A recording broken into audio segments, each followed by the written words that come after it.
Satoshi Kon гэх нэрийг сонсоход үед Perfect Blue, Paprika гэх мэт түүний хамгийн iconic бүтээлүүд толгойд буудаг. Тэдгээр нь ч маргаангүй гайхалтай бүтээлүүд. Харин түүний цөөхөн хидэж чанартай бүтээлүүдээс магадгүй хамгийн их дутуу үнэлэгдэж, хангалттай хэмжээнд дэрэгдэж чаддаггүй нь Millennium Actress. Миний хувьд хамгийн хайртай бүтээлүүдийн маань нэг. Маш олон талаар яригдж, олон сонирхолтой сэдв, өнцгүүдийг энэ бүтээлээс харж болно. Харин өнөөдрийн бичлэгээрээ тэдгээр олон сэдвүүдээс өөрийн зүгээс онцолж анализ хийцгээе. Юун дөрөв Satoshi Kon гэх гайхалтай уран бүтээлчийг дурдхан зүйтэй. Хорвоо дээр ирээд ердөө 46 жилийг үзэж, үзэгч фэнүүдээ харамсалтайгаар орхин явсан ч цөөхөн чиглэлээ хийж бүтээсэн бүтээл, нөлөөлөл, legacy буюу үлдээсэн зүйл ихтэй нэгэн. Тэрээр хамгийн анх мангакагаар ажлын гараагаа эхлүүлсэн ч 1991 оноос аниме салбар руу орж 1997 онд анхны бүрийн хэмжээний аниме найруулж алдарт Perfect Blue нээлттэй хийсэн. Нийтдээ 4 бүрийн хэмжээний аниме, 1 цуврал, алдарт JoJo-гийн OVA, мөн хэд хэдэн богино хэмжээний бүтээлүүдийг аниме найруулагчийн замналдаа бүтээсэн. Харамсалтай 5 дахь бүрийн хэмжээний аниме болох Dreaming Machine-ыг эхлүүлэн ажиллаж байсан ч нойр булчирхай хор тавтартайгаа мэдэн түүнд дээд тал нь амьдрах 6 сар үлдсэнийг мэдсэн гэдэг. Амьдралынхаа үлдсэн хугацаа гэртээ өнгөрөхөөр шийдсэн ба 2010 оны 8 сарын 24-нд нас барахаасаа өмнөхөн өөрийн блогтоо баяртай гих гарчигтай эцсийн зурвасаа үлдээж энэхүү агуу уран бүтээлч хорвоог орхин оцсон билээ. Түүний гайхалтай реалистик зураглал, бодит ертөнц болон төсөөллийн ертөнцийг холсон шийдэл, сэтгэл зүйн сэдвүүд, маш өвөр мөцөөр түүх өгүүлэх чадвар нь дан ганц аниме төдийгүй кино урлагт маш том нөлөөлөл, легасиг үлдээсэн. Холливуудын томоохон найруулагчид хүртэл түүнийг хүндэлж, биширч, өөрсдийн хүндэтгэлийн зурсаа хүртэл үлдээж байсан юм. Мэдээж Perfect Blue-гийн Vanta сценыг Darren Aronofsky найруулагч Requiem for a Dream кинонд ашиглаж, бүр түүний Black Swan кино хүртэл агуулга зохиолын хувьд Perfect Blue-тэй оролцоо хийгдсэн. Мөн Christopher Nolan найруулагчийн Inception кино Satoshi Kon-ы Paprika-га санаа авсан гэж хэлж болно. Энэ мэтчлэн Satoshi Kon энэ хорвоо ертөнцөөс явсан ч түүний бүтээлүүдээс маш олон нөлөөлөл кино урлагт дэлхийд даяар тархсан билээ. Бичлэгээ үргэлжлүүлэх бол нэг л зэнэгэл. Unitel-ийн хэрэглэгчид 9900 төгрөгөөр дансаа зэнэглээд нэгжээ бас датагаа зэрэг аваарай. Та бүхэн Unitel-ийн аппликейшн болон Toki app ашиглан дансаа зэнэглэх боломжтой. Энэ бичлэгийг бүтээхэд тусалсан Unitel-д маш их баярлалаа. Харин та бүхэн 9900 төгрөгөөр дансаа нэг л зэнэглэхээ бити мартаарай. Одоо харин бичлэгээ үргэлжлүүлцгээе. Тэгвэл Satoshi Kon-ы хамгийн анхны бүрийн хэмжээний аниме Perfect Blue нь насны ангиллын хувьд хязгаартай, маш хүнд зураглал болон агуулгыг шингээсэн бүтээл. Үүнийхээ дараа илүү гэр бүлийн сэдвтэй, бүх насныхан зориулсан, хөнгөн гэж тодорхойлж болох бүтээл хийсэн нь бидний өнөөдрийн сэдв Millennium Actress. Мэдээж Perfect Blue-тэй харьцуулахад хамаагүй хөнгөн ч гэлээ. Үйл явдал нь өрнөж буй цаг үе, гол дүрийн туулж буй зүйлсийг шууд хөнгөн гэж тодорхойлоход хэцүү. Киноны үйл явдал хуучны гинэ студийн барилгыг нурааж, харин тэрхүү студийн хамгийн алдартай байсан жүжигчин Fujiwara Chiyokogоос туусан амьдрал, карьерийн талаар ярьцлага авч баримтат кино хийж буйгаар өрнөдөг. Ярилцлагыг түүний хамгийн том фэн, мөн Lotus студийн ажилчин Tachibana Genya зураглаачтайгаа хамт авахар ирсэн байдаг. Genya ярилцлага авахар ирэхдээ Fujiwara-санд хамгийн нандин зүйл болох нэгэн түлхүүрийг эргүүлэн өгч, тэрхүү түлхүүр нь ямар учиртайг асууснаар гол дүрийн түүхтэй танилцдаг. 忘れたつもりだったのにね。大事なものだったのでは。一番大切なものを開ける鍵。 Харин Fujiwara-сан төрсөн цагаас эхлэн жүжигчний карьераа дуусах хүртэлх түүхээ Genya-д болон үзэгч бидэнд өгүүлдэг. Харин энэхүү түүх түүний анхны хайр болон түүнийг олох эрэл хайгуул, шантаршгүй байдал, түүний жүжигчний замнал болон тоглосон кинонууд нь хүртэл холбогдно. Fujiwara-саны бодит дурсамж нь тоглосон кинонуудтай нь холилдож, тэрхүү үзэсгэлэнтэй түүхийг маш өвөрмөц, замбраагүй хэрнээ хинч ойлгох найруулгаар хийгдсэн байдаг.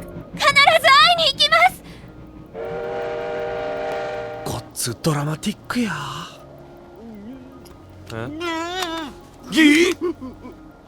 俺はこのシーンを劇場で53回泣いたんだ。いつから映画の話な？ Энэ нь Satoshi Kon-ы хамгийн сүүлийн бүрийн хэмжээний бүтээл Paprika бүтгэхэд маш чухал нөлөөг үзүүлсэн нь гарцаагүй. Мөн ярьцлага авч буй Genya болон зураглаач нар түүний ярьж буй гайхалтай түүх, тоглосон кинонууд нь хамт тоглож оролцож байгаа нь Fort Wall-ыг эдэж байгаач үзэж буй хүнд огт анзаарагддаггүй нь онцлог.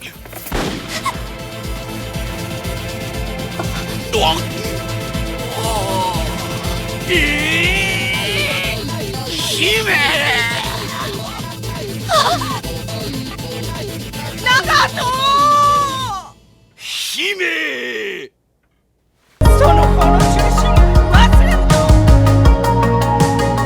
явдал 1900-аад оны ихэнх үеэс эхлээд дайн дажин түүний дараах Япончуудын хүнд хэцүү амьдралыг тусгай харуулдаг. Япончууд ялагдсныхаа дараа хүнд байдал байсан ард иргэдээ кино урлагаар дамжуулан дэмжиж байсан юм. Гинэ студийн уран бүтээлчид ч тэр хүнд хэцүү цаг үед зогсолтгүй уран бүтээлээ хийж байсан гэдэг. Тэр үе бол Фуживара Саны карьерийн оргил үе. Харин Фуживара Чиёкогийн тоглосон кинонууд Хэйян ирнээс эхлэн хүмүүс сансар окторгууд нисэх ирээдүйн үе хүртэл 1000 гаруй жилийн Японы түүх, соёлыг ч бас харуулад дамждаг. 平安時代ぐらいまで行こうかっていう話もあったんですけど、一応戦国時代から未来の、宇宙時代の400年ぐらいで、だから合計1000年にしようよっていう大雑把なのができて。 Харин кинонд газар хөдлөлт зохиолын хувьд маш чухал оролцоотой байдаг. Киноны эхлэлд Геня Фуживара Саны тоглосон киног үзэж байхад газар хөдлөдөг. Эхэндээ зүгээр л нэг газар хөдлөлт гэж бодсон ч киноны дундуур маш их газар хөдлөлт болдог. Газар хөдлөлтөөр ямар нэгэн зүйлийг символайз хийсэн гэхгүй ч Фуживара Саны амьдралын чухал хэсгүүд газар хөдлөлттэй холбогддог. 道理でね、奥様が喜んで人に会うなんて大変だから。何が大変なのミノさん。いいえ、奥様、異変ですよ。異変。今朝の地震。 Фуживара Сан ч өөрийнхөө хувь тавиланг газар хөдлөлтөй холбогдсон гэж хэлдэг. Учир нь Японы түүхэнд том хэмжээний гамшиг хэмээн үлдсэн 1923 оны их Канто газар хөдлөлтөөр Фуживара Чиёко нэндэлсэн. Харин Генягийн өгсөн түлхүүрийг аван өөрийн амьдралаа ярихаар болоход бас л газар хөдлөлт болдог.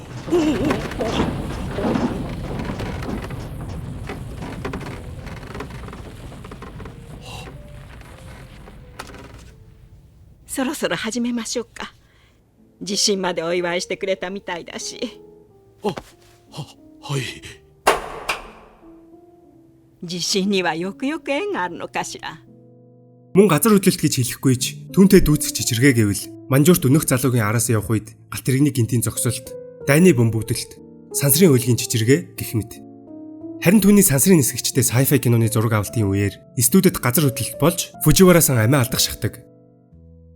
Энэ нь түүний хамгийн сүүлчийн кино байсан бөгөөд тэр цагаас жүжигчний замналаа өндөрлүүлсэн. Харин тэдний ярьцлага төгсгөд мөн л газар хөдөлж Фуживара Саны бие муудан эмнэлэгт хүрэгддэг. Нөгөө талаараа бодит дурсамж болон түүний тоглосон кинонууд холилдсон Замброго гэмээр өрнөлийг газар хөдлөлтөөр илүү бодиттой болгож, газарт болгож өгсөн. Тэрүүгээрэж Фуживара Чиёкогийн амьдралын чухал мөчүүдийг үзэгч бидэнд онцлон харуулдаг. Харин бодит үйл явдал болон түүний дурсамжийг харуулах тоглосон кинонууд нь бодит амьдрал дээр байдаг Японы болон Холливуудын маш олон кинонуудаас санаа авсан. Нөгөө талаараа Сатоши Коны кино урлагт зориулсан харийн загталч гэмээр яг л Мартин Скорсезегийн Hugo, Стивен Спилбергийн The Fabelmans гэх мэт кинонуудын адил. Анимег анх хөгжүүлж байхад Сатоши Коноос энэ санаа гараагүй ба зохиолыг хамтран бичиж байсан Садаюки Мурай гол дүрийн тоглох киногоор Японы кино урлагийн түүхийг харуулах санаа гаргасан гэдэг. 日本の映画史とかね、そういった部分っていうのはあんまり意識にはなかったんですよ。でその辺でプロットを練っていくその打ち合わせの中で村井さんの方が、どうせだったらねそういう日本映画史みたいなイメージをも重ねた方が面白いんじゃないかと。 Харин Садаюки Мурайын гаргасан тэр санааг Сатоши Кон төгөлдржүүлж чадсан юм. 見てるうちにその千代子という人間を通してこの日本映画界に対する愛を監督の愛、例えばずっと映画を作ってきた人間にとって、あと映画を愛してきた人間にとってすごい渋いいい作品じゃないかなと思うんですよ。で千代子という人間が追い求める影の男っていうのは実は監督にとっては映画そのものなのかなと思うぐらいにすごく映画に対しての思いが強い作品だと思いますね。 Ингэж Millennium Actors киногоор Японы олон зуун жилийн түүх соёл болон 100 жилийн түүхт кино урлагийг ч бас хөндөн харуулсан юм. Акира Куросавагийн киноноос эхлээд Godzilla, Японы домогт бүтээлүүд, Stanley Kubrick-ийн 2001 Space Odyssey гэх мэт маш олон бүтээлүүдийг референс болгож кино урлагт хүндэтгэл, хайраа үзүүлсэн байдаг.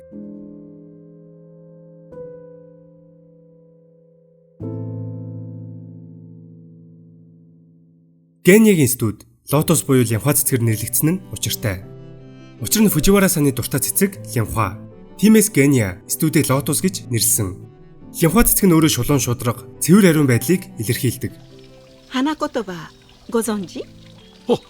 確か純真と Киноны гол дүр Фуживара Чиёкоч хамгийн энгийн, олон аашгүй, мөн харь дурлалын төлөө энэ насаараа үнэнч үлдсэн нэгэн. いい意味でまっすぐな方なんだっていうイメージですね。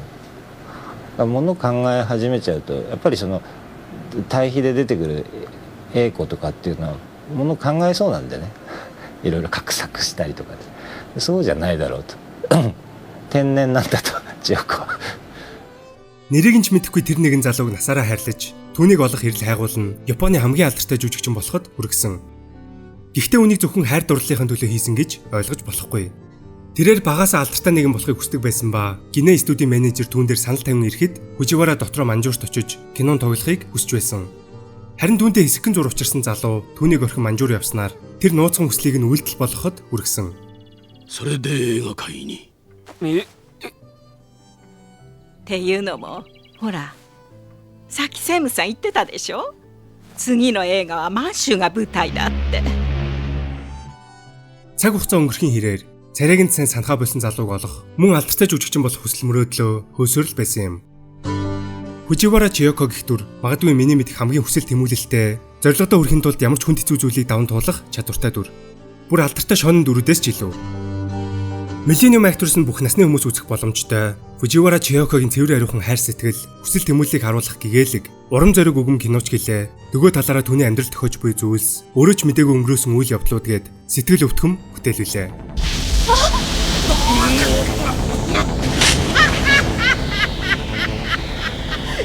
千年長命者、これよりそなたは未来永劫恋の炎に身を焼く定め. Тэрхүү мөнхийн хайр дурлалын гал Фуживараг амьдралын тур шатааж зоосон. Хизээш олдохгүй нэгний хойноос насан туршдаа хөөсөн. Бид бүгд энэ амьдралдаа өөр өөрийн замаар аялдаг. Хэдийгээр түүний амьдралын энэхүү аялал тухайн үедээ түүнд маш их өвдөлт шаналлыг авчирч байсан ч Фуживара ад жаргалтайгаар амьдарсан. Өөрийн хүсч байсан ажлаа хийж Японы хамгийн алдартай эмэгтэй жүжигчин хүртэл болсон.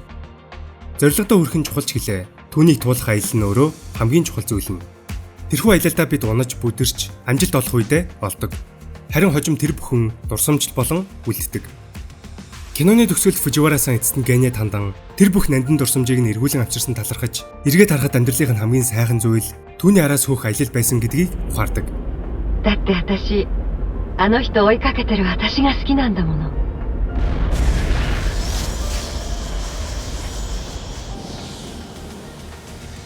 Бидний бичлэг таалагдсан бол лайк болон subscribe дараарай. Зорилго хэдийгээр чухалч гэлээ. Түүндээ хүрэх аялал нь амьдралын хамгийн чухал зүйл нь гэдгийг битгий мартаарай. Тиймээс амьдралынхаа хорон мөч бүрийг харьлах хэрэгтэй. Дараагийн бичлэгээр уулзцаая.